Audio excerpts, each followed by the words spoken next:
नमस्कार साथियों, आपका स्वागत है हमारे आज के इस वीडियो में। इस वीडियो में मैं आपके लिए फिर से बीएसटीसी द्वितीय वर्ष का जो प्रथम प्रश्न पत्र होता है बच्चे और सीखना, जिसका पेपर अभी होने वाला है जनवरी में, इसके महत्वपूर्ण प्रश्न मैं आपके लिए लेकर आया हूँ। मैं आपको बहुत सारे यहाँ पर प्रश्न बताने वाला हूँ जिनको मैं आपको यहाँ पर बोल बोल कर करवाऊँगा। इसके बाद ये जो पूरी पीडीएफ है आपको टेलीग्राम चैनल पर उपलब्ध हो जाएगी। इस वीडियो के डिस्क्रिप्शन में टेलीग्राम चैनल का लिंक है, वहाँ से जाकर इस पीडीएफ को आप डाउनलोड कीजिए और इन प्रश्नों को आप पढ़ के जाइए, तो निश्चित रूप से मानिए कि आपका पेपर बहुत अच्छा होगा। चलिए गाइस, शुरू करते हैं आज का वीडियो। और इसमें हम सबसे पहले जान लेते हैं कि पेपर का पैटर्न कैसा रहेगा। उसके बाद मैं आपको प्रत्येक यूनिट से यूनिट वाइज महत्वपूर्ण प्रश्नों की जो श्रृंखला मैं आपके लिए लेकर आया हूँ वो बताता जाऊँगा और आप उन प्रश्नों को ध्यान से देखते जाइएगा। चलिए गाइस, स्टार्ट करते हैं। आज यहाँ पर द्वितीय वर्ष का जो प्रथम प्रश्न पत्र होगा उसका नाम है बच्चे और सीखना। और गाइस देखिए, ये इसका पूर्णांक 70 नंबर रहने वाला है और आपको टाइम मिलेगा पूरे 3 घंटे का। इसके बाद इसमें 4 तरह के प्रश्न होंगे, जिनमें पहले प्रश्न होंगे वैकल्पिक प्रश्न, जिनमें 4 ऑप्शन आते हैं। इस तरह के आपको 10 प्रश्न देखने को मिलेंगे जो पेपर के शुरू में होंगे, यानी 1 से 10 तक। इसके बाद अति लघुत्रात्मक प्रश्न होंगे जो 8 होंगे, जिनका सीरियल क्रमांक 11 से लेकर 18 तक आपको अपने पेपर में देखने को मिलेगा। इसके बाद लघुत्रात्मक प्रश्न होंगे जो कि 5 प्रश्न होंगे और जिनका सीरियल क्रमांक 19 से लेकर 23 तक होगा। इसके बाद चौथे टाइप के प्रश्न होंगे निबंधात्मक प्रश्न, जो 4 प्रश्न होंगे और जिनका सीरियल क्रमांक 24 से लेकर 27 तक होगा। इस तरह से गाइज आपके पेपर में 27 प्रश्न आने की संभावना है और यही पैटर्न रहेगा। चलिए गाइज, अब स्टार्ट करते हैं आज के प्रश्न। सबसे पहले मैं आपको वैकल्पिक प्रश्न बताऊंगा, फिर अति लघुत्रात्मक, फिर लघुत्रात्मक और लास्ट में उसी यूनिट के निबंधात्मक प्रश्न। यानी इस तरह से हम इसमें टोटल 8 या यूनिट है, तो हम 8 यूनिट के प्रश्न इसी तरह से करेंगे और ये पूरी पीडीएफ आपको टेलीग्राम चैनल पर मिल जाएगी। चलिए स्टार्ट करते हैं। पहला प्रश्न है, सीखने का मुख्य आधार क्या है? तो इसका आंसर स्क्रीन पर आप देख सकते हैं, परिपक्वता। दूसरा है, सीखने में वातावरण संबंधी आवश्यकताओं की पूर्ति के लिए व्यवहार में होने वाले सभी परिवर्तनों को सम्मिलित करने वाले शिक्षाशास्त्री कौन है? तो वो है गार्डनर मर्फी। निम्न में से किस मनोवैज्ञानिक ने माना है कि अधिगम व्यवहार में उत्तरोत्तर सामंजस्य की प्रक्रिया है? तो यह है स्किनर। दोस्तों, ये स्किनर की परिभाषा है, यह आपके लिए वेरी वेरी इंपॉर्टेंट क्वेश्चन रहने वाला है। चलिए आगे चलते हैं। अगला है, वह ज्ञान जो अनुमान पर आधारित है कहलाता है अनुमेय ज्ञान। दूसरा, ज्ञान मीमांसा को किस विषय की प्रमुख शाखा माना गया है? दर्शन शास्त्र। जॉन लॉक ने अपने अनुभववादी विचारधारा के अंतर्गत ज्ञान प्राप्ति के कितने मार्ग बताए हैं? 2। अगला, परिपक्वता और आयु एक दूसरे से कैसे संबंधित हैं? गाइस देखिए, ये अति लघुत्रात्मक प्रश्न यहाँ से स्टार्ट हो रहे हैं पहले यूनिट के। तो यह है कि आयु बढ़ने के साथ बालक शारीरिक एवं मानसिक रूप से परिपक्व होने लगता है। आयु बढ़ने के साथ उनकी मांसपेशियां चलने के लिए परिपक्व हो जाती हैं, तो वह चलना प्रारंभ कर देता है। अतः आयु बढ़ने के साथ साथ परिपक्वता भी बढ़ती है। अगला प्रश्न है, बच्चे में ज्ञान का निर्माण कैसे होता है? ज्ञान का निर्माण बच्चों के मस्तिष्क में उत्पन्न होने वाली विभिन्न प्रवृत्तियों यानी विचारों के मिले जुले स्वरूप से होता है। अगला प्रश्न है, अनुभववादी विचारधारा के अंतर्गत किस ज्ञान को वैध ज्ञान के रूप में माना गया है? इसका उत्तर है, अनुभववादी विचारधारा के अंतर्गत इंद्रियों से प्राप्त अनुभवों पर आधारित ज्ञान को वैध ज्ञान के रूप में माना गया है। अगला प्रश्न है, जॉन लॉक के अनुसार ज्ञान प्राप्ति की प्रक्रिया के कितने मार्ग होते हैं? इसका आंसर है, जॉन लॉक की अनुभववादी विचारधारा के अंतर्गत ज्ञान प्राप्ति की प्रक्रिया के 2 मार्ग बताए गए हैं, पहला संवेदना तथा दूसरा चिंतन। इसके बाद अगला है, बुद्धिवादी विचारधारा की क्या मान्यता है? इस विचारधारा की मान्यता है कि समस्त ज्ञान पहले ही विद्यमान रहता है और चिंतन के माध्यम से उनकी मात्र खोज की जाती है। अगला प्रश्न गाइस देखते हैं, बच्चों के सीखने को प्रभावित करने वाले पाठ्य वस्तु संबंधित कारकों को बताएं। गाइस ये वेरी वेरी इंपॉर्टेंट प्रश्न है, इसके आने की प्रबल संभावना है। पढ़ाई अथवा सिखाई जाने वाली विषय वस्तु बच्चों की आयु एवं मानसिक स्तर के अनुकूल, रोचक, व्यवस्थित एवं क्रमबद्ध हो तो बच्चे सहजता से सीख सकते हैं और उनकी धारण शक्ति भी सुदृढ़ होगी।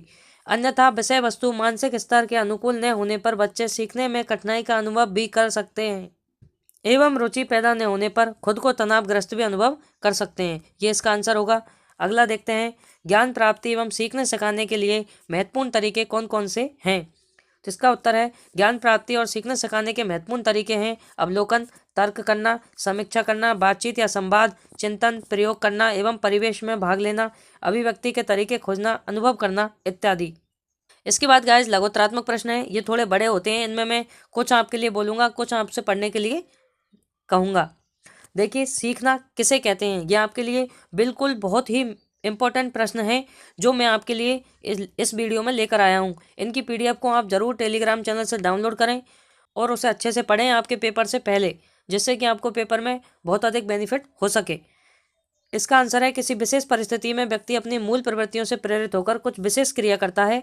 इन परिस्थितियों के प्रति व्यक्ति द्वारा की गई प्रतिक्रिया के फलस्वरूप प्राप्त अनुभव व समझ के आधार पर उसके ज्ञान में निरंतर वृद्धि तथा संशोधन होता रहता है, जिसे सामान्य तौर पर सीखना कहा जाता है। गाइस, ये सीखना था, इसके उदाहरण आप यहाँ से पढ़ लीजिएगा। चलिए आगे चलते हैं अगले प्रश्न की ओर। अगला प्रश्न है, ज्ञान से अभिप्राय क्या है? तो ज्ञान से अभिप्राय है किसी व्यक्ति, वस्तु आदि के बारे में जानकारी रखना। आध्यात्मिक अर्थ में ज्ञान शब्द को संपन्न, ब्रह्मज्ञानी आदि के रूप में भी प्रयोग करते हैं। अगर हम ये कहते हैं कि अमुक व्यक्ति को ज्ञान हो गया है, तो हमारा तात्पर्य यह होता है कि उस व्यक्ति को उस सर्वशक्तिमान, उस परम पिता परमात्मा से मिलाप हो गया है। सामान्य अर्थ में हम जानकारी शब्द का प्रयोग ज्ञान के लिए प्रयोग करते हैं। ज्ञान शब्द संस्कृत को ज्ञा धातु से बना है, जिसका प्रयोग जानना, टू नो अर्थ में किया जाता है। अंग्रेजी में इसका समानांतर शब्द नॉलेज होता है। इस शब्द का प्रयोग भी जानने के लिए किया जाता है। इस प्रकार से ज्ञान शब्द का प्रयोग हम जानकारी के लिए करते हैं। शब्दकोश के अनुसार ज्ञान के अर्थ निम्न प्रकार हैं।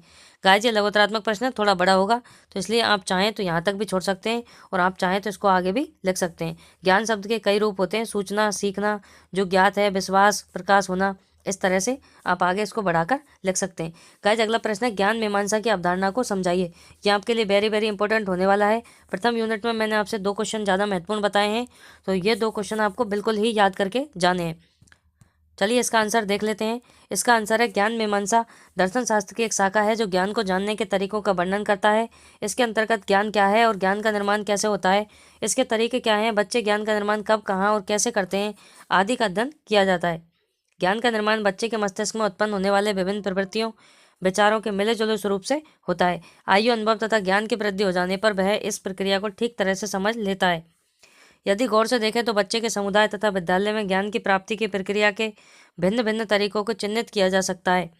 भिन्न भिन्न क्रियाएं जैसे अवलोकन, तर्क करना, समीक्षा करना, बातचीत या संवाद, चिंतन, प्रयोग करना एवं परिवेश में भाग लेना, अभिव्यक्ति के तरीके खोजना, अनुभव करना इत्यादि ज्ञान प्राप्ति एवं सीखने सिखाने के महत्वपूर्ण तरीके हैं। इनका विस्तृत रूप से अध्ययन ज्ञान मीमांसा में किया जाता है। तो गाइज, ये था ज्ञान मीमांसा, जो कि आपके लिए बहुत महत्वपूर्ण है। अगला प्रश्न देख लेते हैं। गाइज, यहाँ से निबंधात्मक प्रश्न स्टार्ट हो रहे हैं और मैंने आपके लिए निबंधात्मक प्रश्न 3 प्रश्न लिए हैं, जिनमें से तीनों ही ज़्यादा ही महत्वपूर्ण है। पूरी यूनिट से मैंने आपके लिए केवल 3 प्रश्न लिए हैं। ये तीनों प्रश्न आपको अच्छे से देखकर पढ़कर जाने हैं। आप टेलीग्राम चैनल को ज्वाइन कीजिए और वहाँ से इस PDF को डाउनलोड करके इन बड़े प्रश्नों को आप वहाँ से देखिएगा। जिसमें पहला प्रश्न है, आप सीखने की क्षमता के बारे में स्वयं के विचार रखते हुए सामाजिक धारणाओं का विस्तृत वर्णन करें। या फिर ये सवाल इस तरह से आ सकता है, सीखने की क्षमता के प्रति सामाजिक धारणाओं को स्पष्ट करते हुए अपने मौलिक विचार लिखिए। सीखने की क्षमता किन किन बात पर निर्भर करती है, उदाहरण देकर अपने विचार की पुष्टि कीजिए। इस तरह से गाइस किसी भी तरह से आपसे पूछ सकता है। यह आपका एक निबंधात्मक प्रश्न है जो आपको स्वयं को यहाँ से पढ़ना होगा। गाइज, मैं इस तरह से आपकी पूरी 8 की 8 यूनिट इस वीडियो में कवर करवाने वाला हूं। तो आपको यदि बहुत अच्छा प्रदर्शन अपने पेपर में करना है और यदि आपके पास सीरीज भी नहीं है तो कोई दिक्कत नहीं गाइज, आप ये PDF से पढ़िए और इस वीडियो को बार बार 1-2 बार, जितनी बार आप पेपर देने से पहले देख सकते हैं, आसानी से देखिए। गाइज, यकीन मानिए ये वीडियो आपने जितनी बार देखा होगा आप उतने ही ज़्यादा बेनिफिट में रहेंगे। अगला प्रश्न देखिए, स्कूल में प्रवेश लेने वाले बच्चे क्या क्या जानते हैं, स्कूलों में आने वाले बच्चे क्या जानते हैं। इस तरीके से आपसे प्रश्न पूछ लेगा। तो गाइज, इसका उत्तर आप अपने आधार पर लिख दीजिएगा। ये प्रश्न मैंने इसलिए शामिल किया है क्योंकि ये आपके लिए बहुत ज़्यादा इंपॉर्टेंट है। इस यूनिट से अगर बड़ा प्रश्न आता है तो ये सबसे ज़्यादा इंपॉर्टेंट है। अगला प्रश्न देखिएगा। अगला है, सीखने को प्रभावित करने वाले कारकों का विस्तृत वर्णन कीजिए। गाइज, ये प्रश्न भी आपके लिए महत्वपूर्ण है। व्यक्तिगत कारक बच्चों के सीखने को किस प्रकार प्रभावित करते हैं। या फिर ऐसे पूछ लेगा, सीखने को प्रभावित करने में वातावरण की भूमिका को समझाइए। इस तरीके से गाइज ये 3 प्रश्न थे। यहाँ पर होती है आपकी यूनिट 1 समाप्त। चलते हैं यूनिट 2 पर। यूनिट 2 है सीखना, बुद्धि और अभिप्रेरणा। इसमें मैंने आपके लिए सबसे पहले वही बहुवैकल्पिक प्रश्न लिए हैं, जिनमें पहला प्रश्न है, अमूर्त वस्तुओं के विषय में सोचने की योग्यता ही बुद्धि है। ये टर्मन की परिभाषा है। दूसरा है, बुद्धि को लचीला समायोजन की क्षमता किसने कहा, तो ये बर्ट ने कहा। बुद्धि को औचित्यपूर्ण चिंतन किसने कहा, स्पीयरमैन ने। वह जन्मजात क्षमता जो बच्चे की मानसिक बुद्धि निर्धारण करती है, बुद्धि ए। और बुद्धि लब्धि आयकों को ज्ञात करने का सूत्र, तो यहाँ पर होगा द, जो कि ये गाइज ये आपको अच्छे से याद कर लेना है। इस पर कभी कभी न्यूमेरिकल भी आ जाता है। ये होता है mental as upon chronological age into 100, यानी मानसिक आयु बटे शारीरिक आयु गुना 100। चलिए आगे चलते हैं। बहुबुद्धि सिद्धांत का विकास किसने किया, गार्डनर ने। निम्न में से कौन सा सिद्धांत कार्य के सिद्धांत की श्रेणी में नहीं आता, तो गाइज पियाजे का संज्ञानात्मक सिद्धांत कार्य के सिद्धांतों की श्रेणी में नहीं आता। गाइस यहाँ से मैं आपको बता देता हूँ, पियाजे का सिद्धांत आपके लिए बहुत ज़्यादा महत्वपूर्ण रहेगा। इसके बाद आपको गार्डनर का सिद्धांत पढ़ना है। ये दो सिद्धांत आप बिल्कुल याद करके जाइए।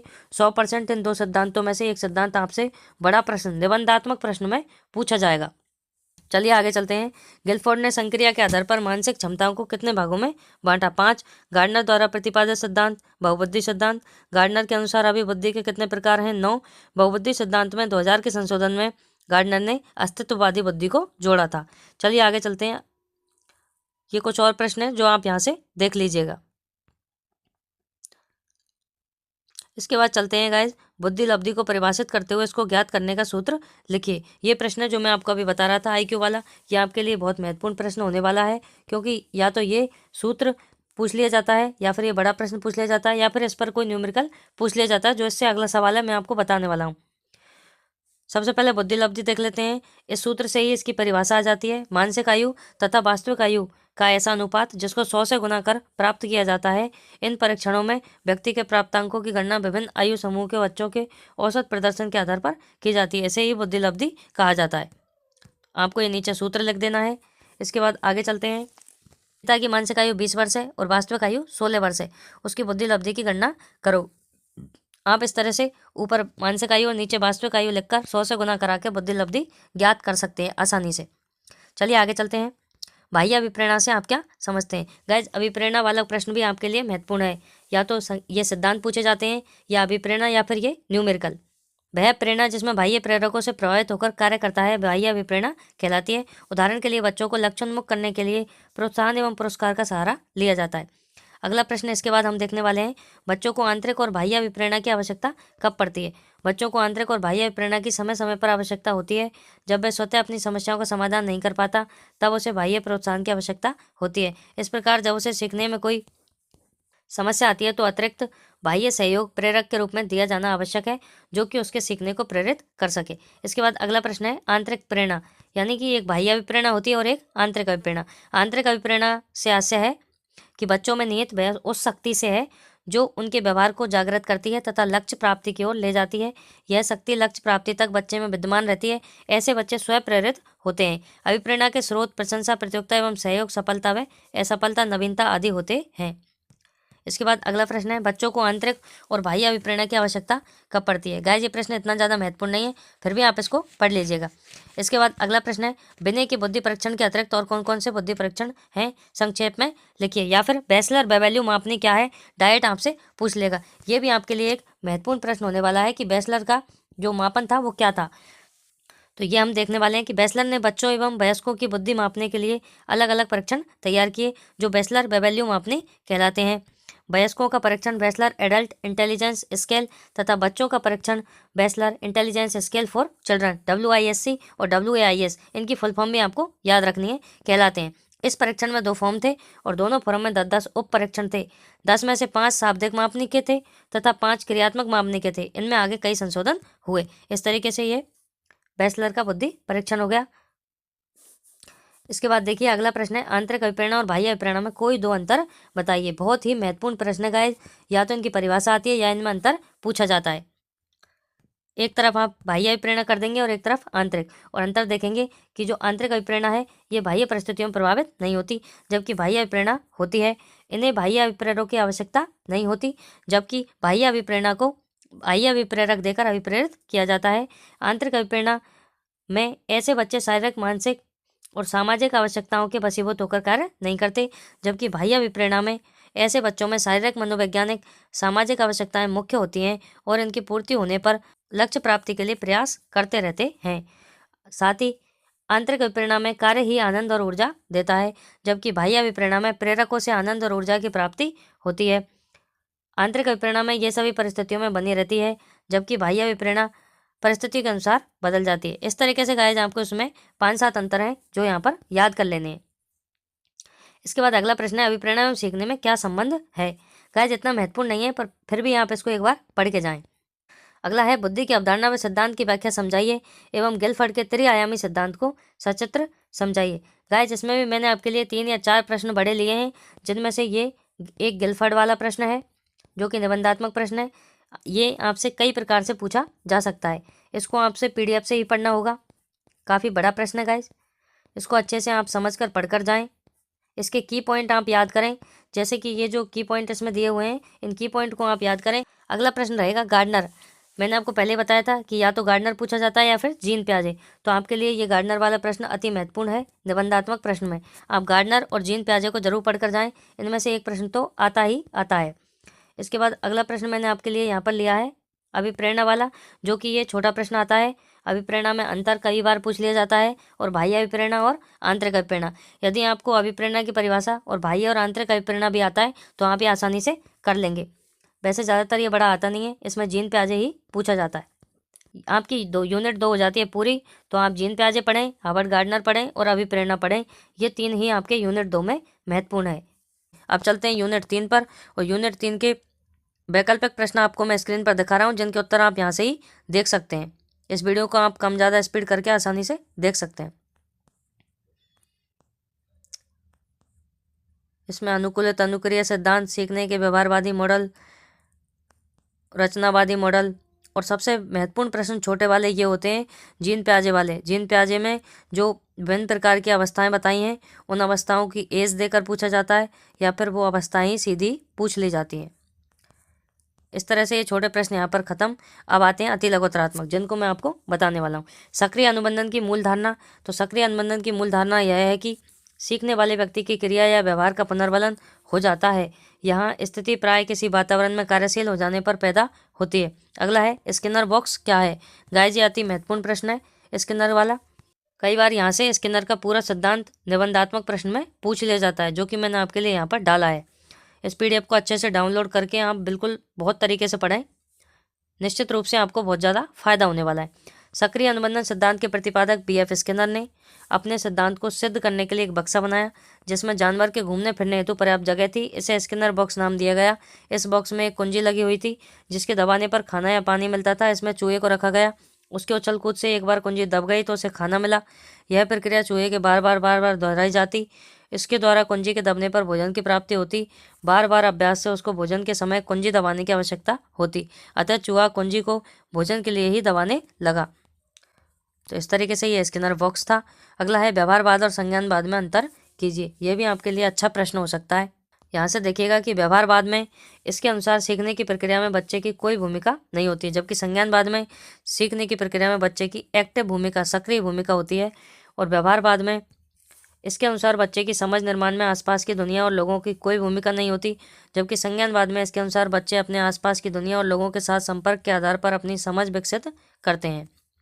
अगला प्रश्न आगे चलते हैं। अगला प्रश्न देखते हैं, पियाजे के अनुसार विपरीत क्रिया यानी रिवर्सिबिलिटी क्या है। तो इसका उत्तर है, पियाजे के अनुसार पूर्व संक्रियात्मक अवस्था के बच्चों को कोई समस्या दी जाती है तो वह समस्या को हल करने के लिए अलग अलग चरणों को क्रमबद्ध रूप से कर लेते हैं, लेकिन समस्या के दौरान आए चरण मन में नहीं सोच पाते। पियाजे ने इसे विपरीत प्रक्रिया का नाम दिया, जैसे नीचे से ऊपर पहाड़ी पर जाना या पहाड़ी से नीचे जाना, क्या ज़्यादा दूर है, बच्चा उसमें कंफ्यूज हो जाता है। चलिए आगे चलते हैं। आगे आते हैं गाइस निबंधात्मक प्रश्न, जिनमें पावलाव का सिद्धांत ज़्यादा महत्वपूर्ण है। इसमें गाइस 3 हैं, पावलाव, BF स्किनर और जीन पियाजे। इन तीनों के आपको सिद्धांत याद करने हैं, जो कि बड़े प्रश्न में मैंने दिए हैं। इन्हीं में से छोटे प्रश्न पूछ लिए जाते हैं। तो आपको मेन मुद्दा यह है कि ये निबंधात्मक प्रश्न 3 प्रश्न है यहाँ पर, ये आपको याद करने हैं। जिनमें पहला है, पावलाव के अनुक्रिया अनुबंधन प्राचीन अनुबंधन सिद्धांत को प्रयोग द्वारा स्पष्ट करते हुए इसकी शैक्षिक उपादेयता की विवेचना कीजिए। तो पहला प्रश्न ये था, इसको आप यहाँ से PDF से याद करेंगे। और इसके बाद दूसरा प्रश्न है स्किनर का। स्किनर बॉक्स की संरचना, कार्य प्रणाली लिखते हुए उसको व्यक्त कीजिए, यानी स्किनर का आपको पूरा सिद्धांत यहाँ से याद करना है। इसमें से ही छोटे प्रश्न पूछ लिए जाते हैं। अगला यहाँ पर आपके लिए तीसरा प्रश्न होने वाला है पुनर्वलन। ये भी स्किनर से ही संबंधित है, तो आप स्किनर का सिद्धांत पढ़ेंगे तो ये प्रश्न आपको ऑटोमेटिक आ जाएगा। इसके बाद जो अगला प्रश्न मैंने यहाँ पर लिया है वो है जीन प्याजे, यानी मुख्य रूप से 3 ही प्रश्न है। जीन प्याजे के सिद्धांत के मुख्य संप्रत्यों को समझाइए, या स्कीमा क्या है। जीन प्याजे के सिद्धांत में एक महत्वपूर्ण टर्म है स्कीमा। तो स्कीमा का प्रश्न भी यहाँ पर मैंने आपके लिए लिया है, और अगर नहीं भी आता है तो इस बड़े प्रश्न में ही स्कीमा आपका कवर हो जाएगा। ये रहा, देखिए गाइस, इस पेज पर आपको यहाँ पर स्कीमा मिलेगा। आप इस स्कीमा को जरूर पढ़ के जाएं, कई बार सीधा स्कीमा ही पूछ लिया जाता है छोटे प्रश्न में। इस तरीके से गाइस आपके लिए यहाँ पर जीन पियाजे का सिद्धांत पढ़ने के बाद ये आपकी जो यूनिट है तीसरी, ये यहाँ पर समाप्त हो जाती है। इसके बाद है आपकी यूनिट नंबर 4, जिसका नाम है सूचना प्रसंस्करण सिद्धांत। गाइस देखिए, काफ़ी एनालिसिस करने के बाद मैं आपके लिए ये वीडियो लेकर आया हूँ, तो आप इसे अच्छे से देखिए, अपने साथियों के साथ शेयर कीजिए और हमारे चैनल को सब्सक्राइब करके हमारा मोटिवेशन भी बढ़ाते रहिए। चलिए इसके बहुचयनात्मक प्रश्न देख लेते हैं, जिनको आप केवल स्क्रीन पर देखकर उनके उत्तर टेक से देख लीजिएगा। यहाँ पर सभी उत्तर टेक किए हुए हैं। इस यूनिट में आपके या तो बिल्कुल छोटे प्रश्न जो अभी स्क्रीन पर आपको दिख रहे हैं इस तरीके के प्रश्न आते हैं, या फिर इसमें सीधे लघुत्तरात्मक और निबंधात्मक प्रश्न आते हैं। इसमें बीच के छोटे वाले प्रश्न नहीं आते।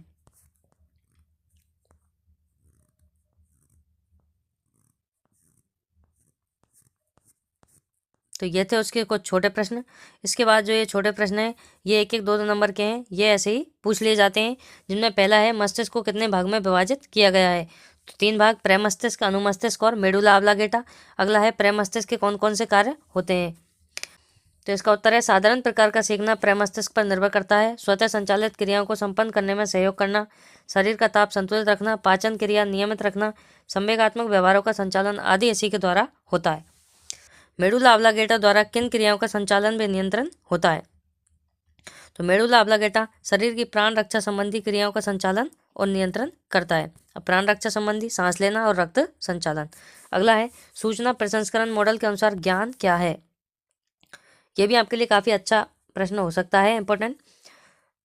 उत्तर है सूचना प्रसंस्करण मॉडल के अनुसार ज्ञान 2 तरीके से समझा जा सकता है। एक तरीके से ज्ञान के 2 प्रकार हैं, सामान्य ज्ञान और विशिष्ट ज्ञान। जबकि दूसरे फॉर्मूले से ज्ञान को 3 प्रकार में वर्गीकृत किया गया है, घोषणात्मक, प्रक्रियात्मक तथा अनुबंधात्मक। अगला प्रश्न देखते हैं, सूचना प्रसंस्करण मॉडल किस पर आधारित है। तो ये स्मृति के प्रकारों पर आधारित है। अगला प्रश्न है कंप्यूटर में सूचना प्रसंस्करण मॉडल में किन अवयवों का प्रयोग होता है। तो इसमें 3 अवयव होते हैं, आगत, प्रक्रिया और निर्गत, यानी इनपुट, प्रोसेस और आउटपुट। अगला है सूचना प्रसंस्करण मॉडल स्मृति में सूचनाएं कितने स्तरों पर प्रक्रमित होती हैं। 3 स्तर पर, संवेदी स्मृति, अल्पकालिक स्मृति और दीर्घकालिक स्मृति। तो गाइस इस तरीके से इन छोटे प्रश्नों का आप यहाँ से देखिएगा, ये ज़्यादा इंपॉर्टेंट नहीं होते हैं। इसमें मैं आपके लिए केवल बड़े प्रश्न बता रहा हूँ जो कि लघुत्तरात्मक और निबंधात्मक है। यहाँ से चालू होगा। पहला है हमारे शरीर में मस्तिष्क द्वारा ज्ञान का निर्माण कैसे होता है। उत्तर है हम अपने आसपास विभिन्न प्रकार की सूचनाओं से हमेशा घिरे रहते हैं। उन सूचनाओं को हम कई आधार पर वर्गीकृत कर सकते हैं, जैसे सुनाई दी गई सूचनाएं, दिखाई दी गई सूचनाएं, महसूस की गई सूचनाएं आदि। वातावरण में उपस्थित विभिन्न प्रकार के उद्दीपक हमारी ज्ञानेंद्रियों को प्रभावित करते हैं। उदाहरण के रूप में प्रकाश तरंगे आंखों को, ध्वनि तरंगे कानों को, ऊष्मा तरंगे त्वचा को प्रभावित करती हैं और वायु में उपस्थित गंध नाक को प्रभावित करती है। दूसरे शब्दों में हम कह सकते हैं कि ज्ञान अर्जन की शुरुआत ज्ञानेंद्रियों द्वारा उत्तेजना ग्रहण करने से होती है। हमारा मस्तिष्क ज्ञानेंद्रियों के माध्यम से सूचनाओं को ग्रहण करता है। ये सूचनाएं विभिन्न चरणों से होकर गुजरती हैं। इस दौरान उनका विस्तार हो सकता है, न्यूनीकरण हो सकता है, तुलना हो सकती है और वर्गीकरण हो सकता है। इसके फलस्वरूप ज्ञान का निर्माण हो जाता है। यह ज्ञान मस्तिष्क में संचित रहता है और समय समय पर अपने दैनिक जीवन में उपयोग में लाया जाता है। इस तरीके से ज्ञान का निर्माण होता है। अगला प्रश्न है सूचना एवं ज्ञान में क्या अंतर संबंध है। तो गाइस देखिए, सूचना और ज्ञान में अंतर संबंध। बाहरी वातावरण में उपस्थित उद्दीपकों को ज्ञानेंद्रियों के माध्यम से ग्रहण करना सूचना कहलाता है। अतः हमारी आंख द्वारा देखना, कान द्वारा सुनना, नाक द्वारा सूंघना, जीभ द्वारा स्वाद लेना तथा त्वचा द्वारा स्पर्श का अनुभव सभी सूचनाएं होती हैं। दूसरी ओर सूचनाओं का विभिन्न मानसिक प्रक्रियाओं द्वारा विश्लेषण एवं मस्तिष्क में संचय करके उन्हें आगे उपयोग करने लायक बनाना ज्ञान का निर्माण कहलाता है। इस तरीके से गाइस ये प्रश्न आपका है। और इसके बाद अगला प्रश्न आपका होने वाला है सूचना प्रसंस्करण मॉडल के अंतर्गत सीखना क्या है। पहले हमने देखा था इसके अंतर्गत ज्ञान क्या है, अब हम देख रहे हैं सीखना क्या है। यह मॉडल व्यवहारवादी मान्यता है कि सीखना एक बाहरी प्रक्रिया है को नकारता है। यह एक विश्लेषित करता है कि उद्दीपक और अनुक्रिया के बीच मस्तिष्क में एक महत्वपूर्ण आंतरिक प्रक्रिया के बिना किसी प्रकार का अपेक्षित व्यवहार देखना संभव नहीं है। अतः सीखना एक आंतरिक प्रक्रिया है, न कि बाहरी प्रक्रिया। जहाँ व्यवहारवाद की मान्यता में व्यवहार ही सीखना है, वही सूचना प्रसंस्करण मॉडल के अनुसार ज्ञान सीखा जाता है, जिसके परिणाम स्वरूप व्यवहार में बदलाव दिखाई देता है। इससे यह भी पता चलता है कि सूचना प्रसंस्करण मॉडल में सीखने वाले को एक सक्रिय प्राणी के रूप में माना गया है, जो सूचनाओं पर विभिन्न प्रकार के आंतरिक कार्य को करके ज्ञान का निर्माण करता है। अगला प्रश्न है भूलने से आप क्या समझते हैं। गाइस ये भी आपके लिए अब की बार महत्वपूर्ण प्रश्न है। चलिए गाइस इसको देखते हैं। इसका उत्तर है भूलना एक ऐसी मानसिक प्रक्रिया है जिसके द्वारा हम पूर्व में सीखी गई बातों को वर्तमान चेतना में लाने में असफल रहते हैं, उनका पुनः स्मरण या पुनः पहचान नहीं कर पाते। इसे हमें स्मरण की विपरीत प्रक्रिया भी कहते हैं। यह सीखने सिखाने में जीवन पर्यंत चलने वाली प्रक्रिया है। मनोवैज्ञानिक ने इसके स्वरूप की चर्चा करते हुए इसे निष्क्रिय अथवा सक्रिय प्रक्रिया कहा है। भूलने को लेकर कुछ प्रचलित अवधारणाएं निम्न है। तो अवधारणाएं कौन सी हैं देख लेते हैं। भूलना एक निष्क्रिय मानसिक प्रक्रिया है, अर्थात समय बीतने के साथ साथ हम भूलते जाते हैं क्योंकि मस्तिष्क में बने स्मृति चिन्ह अपने आप क्षीण हो जाते हैं। इस तरीके से 4-5 अवधारणाएं हैं, ये आपको यहाँ से याद करनी है। इसके बाद अगला प्रश्न है निबंधात्मक प्रश्न, जिन पर हम पहुँच चुके हैं। गाइस, इस यूनिट से 100% संभावना है कि लघुत्तरात्मक प्रश्न ही आते हैं, तो आपको इसके जितने भी लघुत्तरात्मक प्रश्न मैंने यहाँ पर शामिल किए हैं वो अच्छे से याद करने हैं। इसके बाद ही आपको निबंधात्मक प्रश्नों की ओर बढ़ना है और आपको बिल्कुल वैकल्पिक वाले जो 4 ऑप्शन वाले प्रश्न हैं वे याद करने हैं और लघुत्तरात्मक प्रश्न याद करने हैं। फिर भी मैं आपको निबंधात्मक प्रश्न कुछ छांट के लाया हूँ, वो मैं आपको यहाँ पर बता देता हूँ। मस्तिष्क की संरचना का वर्णन आप कर देंगे यहाँ से। इसमें से क्या छोटे प्रश्न भी पूछ लेगा, प्रमस्तिष्क क्या है, अग्र मस्तिष्क, इस तरीके से अनुमस्तिष्क, मेडुला ऑब्लांगेटा, ये आपके लिए ज़्यादा महत्वपूर्ण है। ये कई बार सीधा भी पूछ लिया जाता है कि मेडुला ऑब्लांगेटा क्या है, वर्णन करो, तो आप यहाँ से याद करके वर्णन कर सकते हैं। इसके बाद गाइज अगली यूनिट आ चुकी है 5वीं यूनिट। गाइज 5वीं यूनिट से कौन कौन से प्रश्न हैं जल्दी से देख लेते हैं। एक बार आप स्क्रीन पर देख लीजिएगा, ये छोटे प्रश्न हैं। इसमें आपका इम्पोर्टेंट है वाइगोत्स्की, ये प्रश्न आप स्क्रीन पर देखिएगा।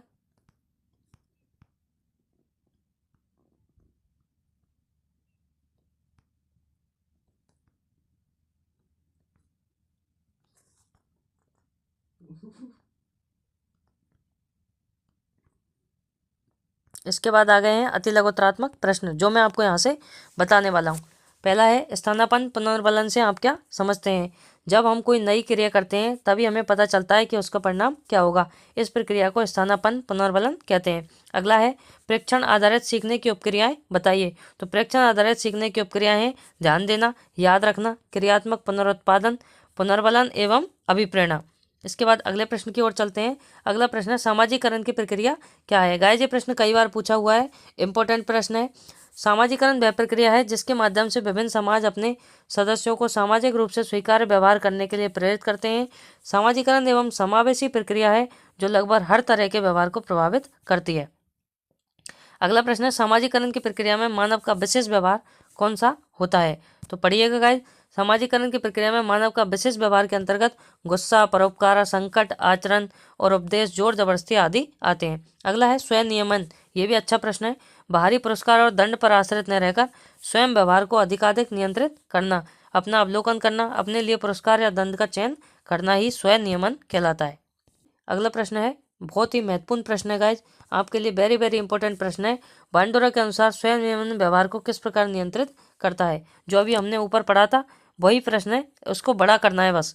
तो आप इस तरीके से उसको याद करेंगे तो ये भी हो जाएगा। इस तरीके से आपको यहाँ से इसको पढ़ लेना है। अगला है स्वयं कुशलता सीखने को प्रभावित करती है, व्याख्या कीजिए। ये मैं आपके लिए बता रहा हूँ। जब हम स्वयं अपने व्यवहार का नियमन करते हैं तो लगातार अपने ऊपर नजर रखते हैं एवं आत्म परीक्षण करते हैं। हम अपने रोजमर्रा के प्रदर्शन को अपने द्वारा तय किए गए मानकों और लक्ष्यों के धरातल पर आंकते रहते हैं। दूसरे मौकों पर हम अपनी सामान्य क्षमताओं पर ध्यान देते हैं और इस तरह के नतीजों पर पहुंचते हैं कि मैं बीजगणित में अच्छा हूँ या मैं खराब तैराक हूँ। पांडुरा ने इस तरह के सामान्य फैसलों को स्वयं कुशलता आकलन कहा है। जब हमें यह विश्वास होता है कि हम किसी काम में अच्छे हैं तो हम उस पर उत्साह से काम करते हैं और बीच बीच में आने वाली विफलताओं के बावजूद लगन से जुटे रहते हैं। इसके विपरीत जब हमें अपनी सामर्थ्य पर संदेह रहता है तो हम ऊर्जा के साथ काम करते हैं और मुश्किलें आने पर काम को बीच में ही छोड़ देने की आशंका भी बहुत ज़्यादा रहती है। इस तरीके से ये प्रश्न है गाइस। इसके बाद अगला प्रश्न है बांडोरा के सामाजिक संज्ञान सिद्धांत के शैक्षिक निहितार्थ को उल्लेख कीजिए। गाइस, आप यहाँ से इन प्रश्नों को पढ़िएगा, ये सभी प्रश्न आपके लिए इस यूनिट से महत्वपूर्ण होने वाले हैं। इसके बाद हम चलते हैं अगली यूनिट की तरफ। अगली यूनिट है आपकी 6ठी यूनिट, जिसमें इसके छोटे प्रश्न हैं, वो मैं आपको अब स्क्रीन पर दिखा रहा हूँ। आप यहाँ से इनके उत्तर देख लीजिए।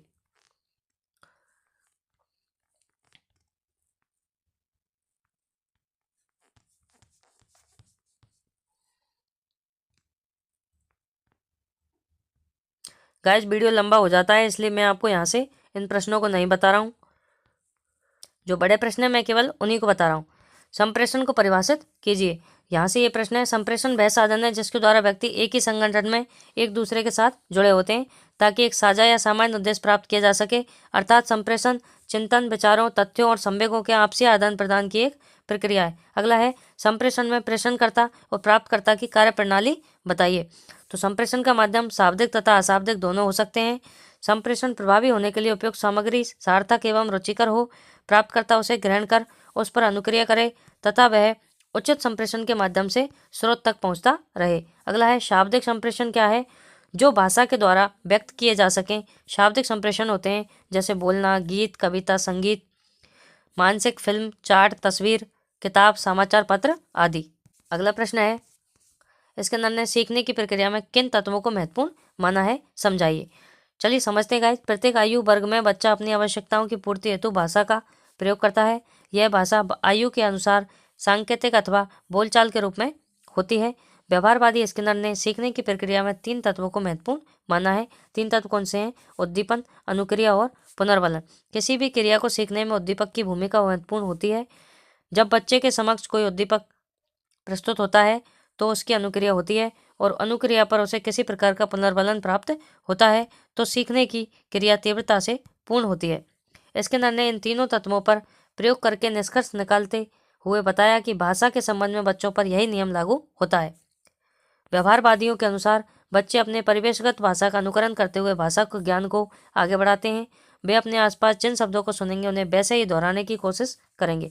उदाहरण के स्वरूप, वह अपनी मातृभाषा के शब्दों को सुनकर वैसे ही उन्हें दोहराएंगे। जैसे उसने पानी, रोटी, माँ, दादी, चाचा आदि शब्दों को सुना तो वह सुनकर अनुकरण करेगा और इन्हीं शब्दों को दोहराएगा। अब जैसे जैसे उसे सकारात्मक पुनर्बलन मिलेगा तो वह अपनी भाषा को पुष्ट करता जाएगा। यहाँ पर सवाल यह उठता है कि क्या वह केवल सुने हुए शब्दों को दोहराता है? नहीं, बच्चे में अपने द्वारा सुने शब्दों के अतिरिक्त अन्य शब्दों के प्रयोग की भी क्षमता विद्यमान होती है। इस तरीके से गाइस ये लंबा प्रश्न है तो आप इसको यहाँ से पढ़िएगा। अगला बड़ा प्रश्न मैं आपके लिए लेके आया हूँ, भाषा विकास में परिपक्वता का क्या महत्व है। गाइस ये आपके लिए वेरी वेरी इंपॉर्टेंट प्रश्न है। इस यूनिट से अगर बड़ा प्रश्न आएगा तो यही सबसे ज़्यादा महत्वपूर्ण प्रश्न है। इसको आप यहाँ से पढ़िएगा। यह निबंधात्मक प्रश्न है, बड़ा वाला। इसके बाद अगला प्रश्न है बहुभाषिकता। ये भी आपके लिए अच्छा प्रश्न है। ज़्यादा बड़े प्रश्न मैंने आपके लिए सेलेक्ट नहीं किए हैं, बस कुछ ही प्रश्न सेलेक्ट किए हैं और आप यकीन मानिए इन प्रश्नों में से ही आपका पूरा पेपर आने वाला है। तो आप इस पूरी PDF को अच्छे से पढ़िएगा। टेलीग्राम चैनल को ज्वाइन करके वहाँ से इस PDF को डाउनलोड कीजिए और अच्छे से पढ़िए और अच्छा प्रदर्शन अपने एग्जाम में करके आइए। उसके बाद इस वीडियो के नीचे कमेंट कीजिएगा कि आपका पेपर कैसा गया और इनमें से कितने प्रश्न आपके सही हुए। इसके बाद अगली यूनिट है गाइस 7वीं यूनिट। इसमें टोटल 8 यूनिट है जिनमें से हम 7वीं यूनिट पर पहुंच चुके हैं। 7वीं यूनिट में सबसे पहले छोटे प्रश्न देख लेते हैं। दृष्टि संबंधी समस्या है। जो छोटे प्रश्न हैं इनके उत्तर मैंने यहीं पर आपको टिक किए हुए हैं, तो आप आसानी से स्क्रीन पर देखकर पढ़ते जाइए।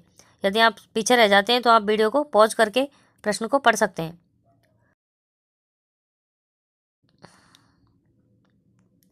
और यदि आपने अभी तक चैनल को सब्सक्राइब नहीं किया है तो इसे सब्सक्राइब करें और हमारे साथ जुड़े रहें। मैं आपके लिए यहाँ पर सभी डायरियाँ और सभी पेपर के यहाँ पर PDF लेकर आने वाला हूँ कुछ ही दिनों में। आपके पेपर से पहले आपको यहाँ पर वीडियो मिलती रहेगी।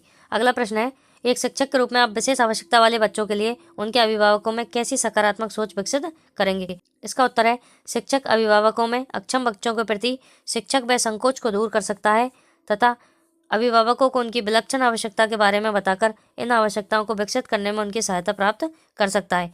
शिक्षक अभिभावकों में इस स्वभावत सकारात्मक दृष्टिकोण विकसित करने में अपनी महती भूमिका निभा सकता है। इसके बाद अगला प्रश्न है, समावेशी शिक्षा के लिए सरकार ने क्या प्रयास किए हैं। गाइस ये इंपॉर्टेंट प्रश्न है क्योंकि समावेशी शिक्षा आपके लिए जरूर पूछा जाता है। समावेशी शिक्षा के लिए सरकार ने विशेष आवश्यकता वाले बच्चों को सामान्य बच्चों के साथ शिक्षण की मुख्य धारा में जोड़ने के लिए व्यवस्था की है। शिक्षकों को इनके लिए प्रशिक्षित किया जाता है ताकि शिक्षक सभी बच्चों के साथ सामान्य व्यवहार करते हुए शिक्षा प्रदान कर सकें। इसके बाद अगला प्रश्न है, विशेष आवश्यकता वाले बच्चों के प्रति शिक्षक की क्या भूमिका होती है। तो शिक्षक की भूमिका होती है कि विशेष आवश्यकता वाले बच्चों को सीखने की गति एवं सामर्थ्य को ध्यान में रखकर अपनी शिक्षण प्रक्रिया को निर्धारित करना चाहिए। शिक्षक को अपनी सृजनात्मकता तथा संवेदनशीलता को काम में लेना चाहिए। बच्चों को हीन भावना को दूर करके इन्हें प्रेरित करना चाहिए। समाज में जागरूकता फैलाकर इन्हें समाज से जोड़ने का प्रयत्न करना चाहिए। शिक्षक को अपना व्यवहार कोमल रखना चाहिए। ये प्रश्न हुआ। इसके बाद अगला प्रश्न है, विशेष आवश्यकता वाले बच्चों के प्रति शिक्षक की क्या भूमिका होती है। तो गाइस ये ऊपर वाले प्रश्न से मिलता जुलता प्रश्न है। आप इस तरीके से देखकर इस प्रश्न को यहाँ से करके आएंगे। ये बड़ा प्रश्न है। ऐसे प्रश्न आपको निबंधात्मक में भी पूछे जा सकते हैं और लघुत्तरात्मक में भी पूछे जा सकते हैं। इसके बाद जो दूसरा बड़ा प्रश्न है वो यह है कि विद्यालय में विशेष आवश्यकता वाले बच्चों के समावेशन में क्या चुनौतियाँ होती हैं, यानी विशेष आवश्यकता वाले बच्चों को कैसे पढ़ाना है, कैसे विद्यालय में मैनेज करना है, उसमें क्या समस्याएं आती हैं। ये जो यूनिट है पूरी विशेष आवश्यकता की यूनिट है, तो इसमें प्रश्न भी आपको बड़े वाले जो पूछा जाएगा वो विशेष आवश्यकता का प्रश्न बड़ा वाला पूछा जाएगा। इसके बाद गाइस चलते हैं अपनी अगली यूनिट पर, जो कि हमारी 8वीं और लास्ट यूनिट है। आप इस वीडियो को यहाँ तक अगर देख पा रहे हैं तो आप पूरी सीरीज को इसी वीडियो में समाप्त कर पा रहे होंगे, और इस पीडीएफ से जाकर जो आप क्वेश्चन पढ़ने वाले हैं उनके अलावा आपको एक्स्ट्रा कहीं से भी सीरीज पढ़ने की आवश्यकता नहीं है। इसी पीडीएफ और इसी वीडियो को 1-2 बार आप देखिए, आपका पेपर बहुत अच्छा जाने वाला है। चलिए गाइस शुरू करते हैं इसके छोटे प्रश्न जो मैं आपको स्क्रीन पर दिखाते जा रहा हूँ, जिनमें भी ये 6वां प्रश्न महत्वपूर्ण है। इसके फोल्डिंग का सिद्धांत किसने दिया, तो ये लेव वाइगोत्स्की ने दिया था। इसके बाद आगे चलते हैं, आप स्क्रीन पर इनके उत्तर देख लीजिए।